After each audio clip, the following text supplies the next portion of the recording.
Hello, welcome to Water Sign Philippines. So ito yung reading natin for Water Sign, Cancer, Scorpio, and Pisces. Ayan. Take only what resonates, guys. Bali, hindi ito magre-resonate sa lahat.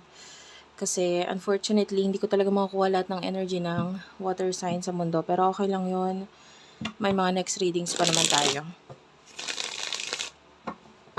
Kung gusto mo, check mo na lang yung ating channel. Ayan, check mo yung ibang reading dyan.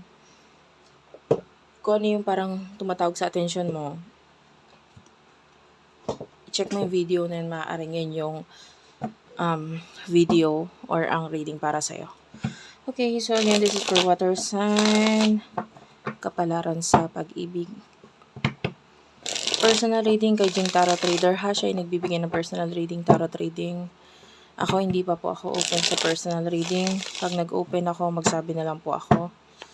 So, be sure to like, subscribe, any comments, no? Basta positive or kahit smileys lang, malaking bagay yun sa akin, guys. Nagpapakita ng malaking suporta, pagmamahal, at nagaganahan ako mag-reading dyan. Kapag may mga nakikita ako nagko-comment sa akin.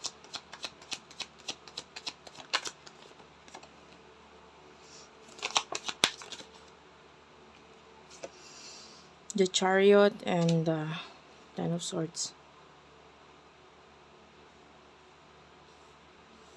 Three of Cups, Five of Swords, and Ten of Swords. Bottom of the deck is the Ace of Cups, Ace of Swords. Okay.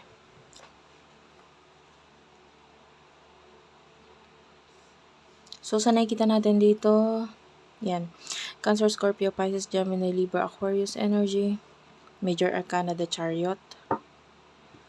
Some of you pwedeng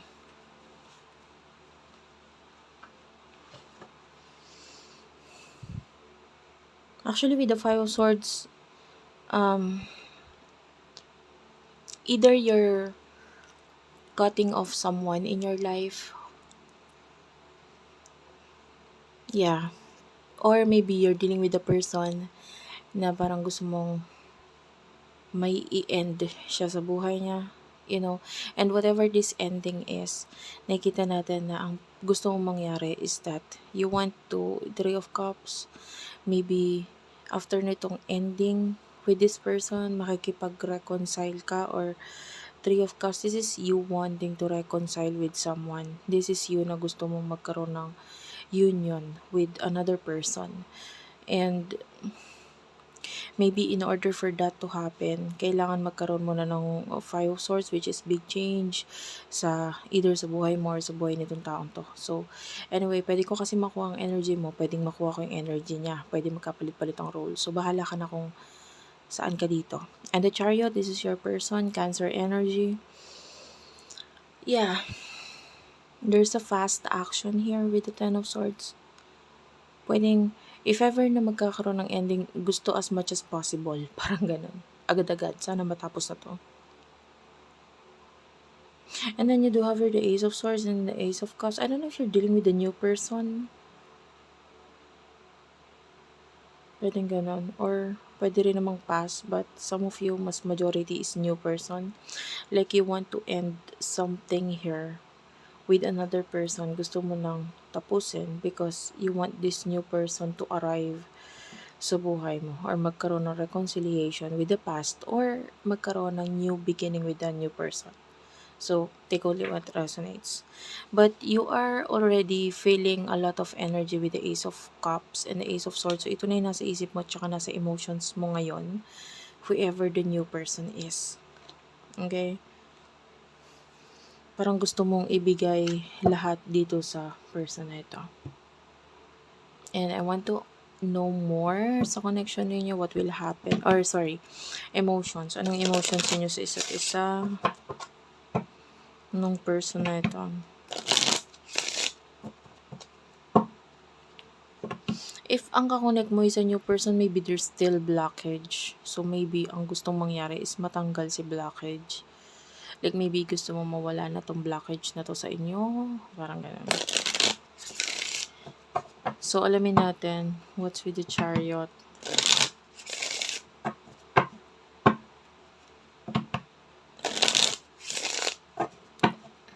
Sorry, emotions na pala yung kinukuha natin. What's with the Three of Cups and the Five of Swords?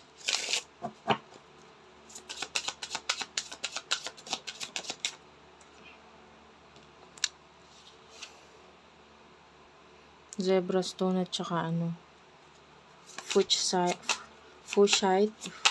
Actually, I don't know how to pronounce this. Ayan, Fuchsite. But it's a kind of stone for healing. Mamaya titignan ko kung ano yung pronunciation niya. Alam mo, madalang kasi magpakita sa akin tong card na to eh. So it's actually maybe you're dealing with someone who is kind of like nakapagparamdam sa'yo ng rare kind of feeling na parang hindi mo kayang maramdaman to sa iba eh. Parang dito lang sa person na ito.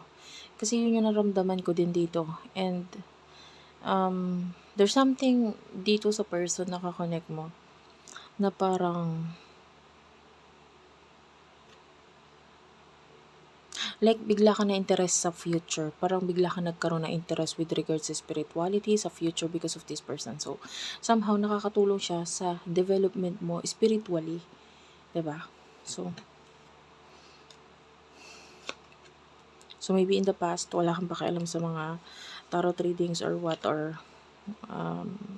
maybe wala kang alam regarding dito sa YouTube na tarot readings, but then because of this person, parang may naging dahilan para ma-interest ka.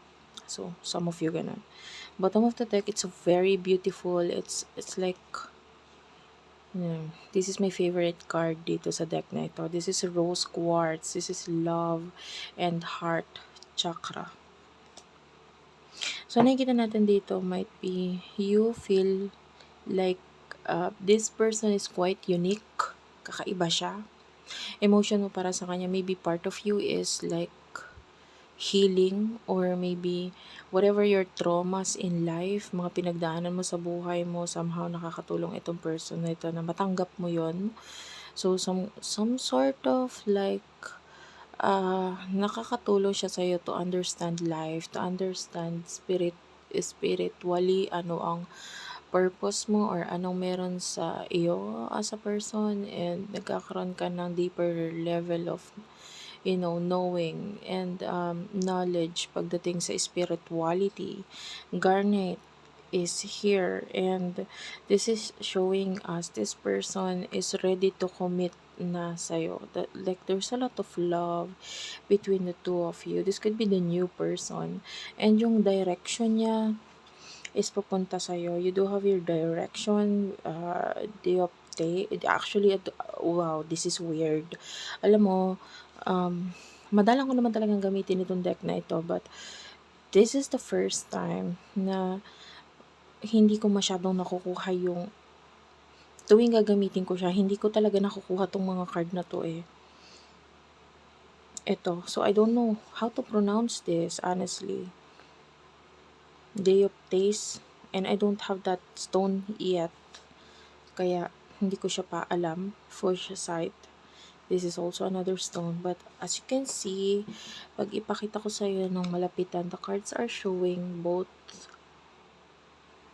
like this one is a heart, and then yung isa is like a kamay, no, and both of this is like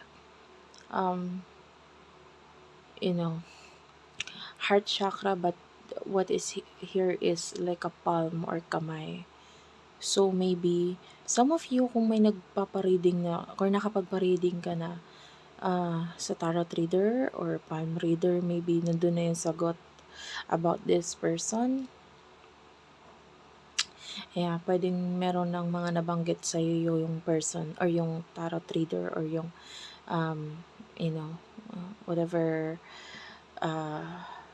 nagbigay sa'yo ng clarity regarding this person. So, nakikita natin yan dito. And you do have here, this stone. I really don't know this stone din.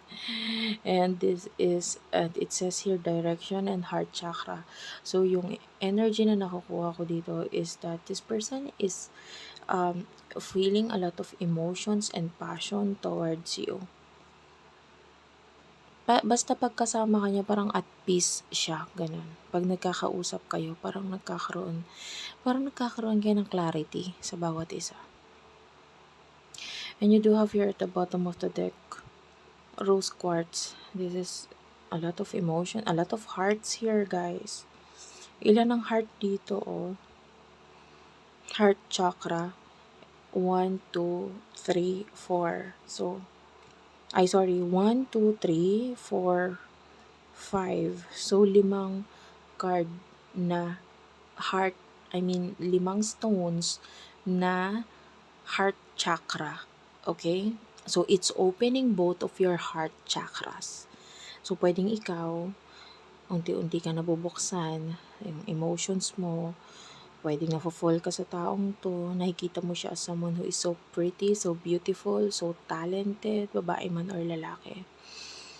And then, heart chakra, this person has a lot of emotions towards you, especially 3 heart stones ang nagpakita sa kanya.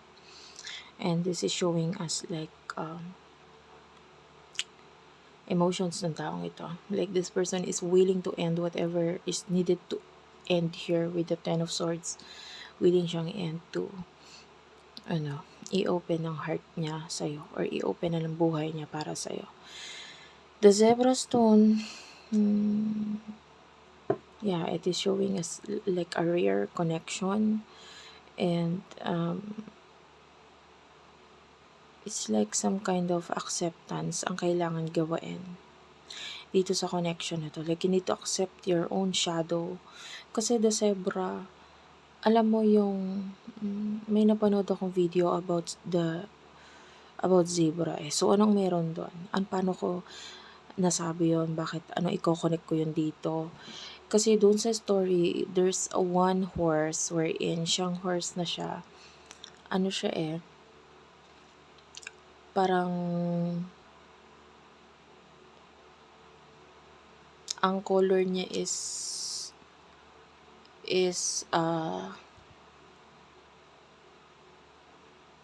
anong tawag dito? White. Ganon. White yung color ng zebra. Siya, parang kwento siya about sa cartoon siya na about sa zebra. And then, pinagtatawanan siya kasi mostly ang zebra, kasi horse. Kumbaga horse lang sila, kabayo. And then yung samahan nila, yung herd nila is like all of them are brown. And then this particular horse is white. And then may narinig siyang story na there's a particular fountain wherein pag nagligo ka doon is mapapalitan ka ng color. And then nag-expect siya na pagligo niya doon sa fountain is magiging kakulay niya yung mga kasamahan niya. But then after niya maligo doon sa fountain, naging zebra. And then, yung mga tumatawa sa kanya, they are all fascinated by the color of this zebra. So, lahat sila nag-dunk dun sa fountain. And then, yun yung pinaka-start ng zebra. Parang ganun. Ngayon, the way I see this is that maybe you have to learn to accept kung ano yung meron ka, kung ano yung kaibahan mo sa iba. And whatever your shadow side is, yun yung nagiging unique ka dahil doon. Parang ganun. And what I mean to say is that maybe your story back in the past, your childhood days, yung mga bagay, sitwasyon sa buhay mo na hindi mo matanggap, na parang hanggang ngayon kine-question mo, na ayaw mo nang maulit. Some of you, this is like your shadow side, na ayaw mo nang maulit because maybe it's the story of your parents, hindi maganda yung storya nila, ayaw mo nang maulit yon ngayon sa pangyayari sa ngayon sa buhay mo. But then, some of you, this person is helping you accept whatever is this shadow side. Kung ano man itong hindi mo ma-accept in the past, ano man yung pinilit mong iwasan, layuan in the past, maybe this person is going to help you na matanggap mo yon. Hindi man literal na dahil i-advisean ka niya doon sa shadow side mo na yon, but rather, maiko-connect mo yung istorya ninyo or yung halaga ng person na ito sa buhay mo kung bakit nandiyan siya. Kumbaga, kung bakit tadhanang ipakilala siya sa'yo is para ma-accept mo yung mga bagay na yun. Okay? Naintindihan mo. So, what will happen in the future for the both of you? I'd like to use this card.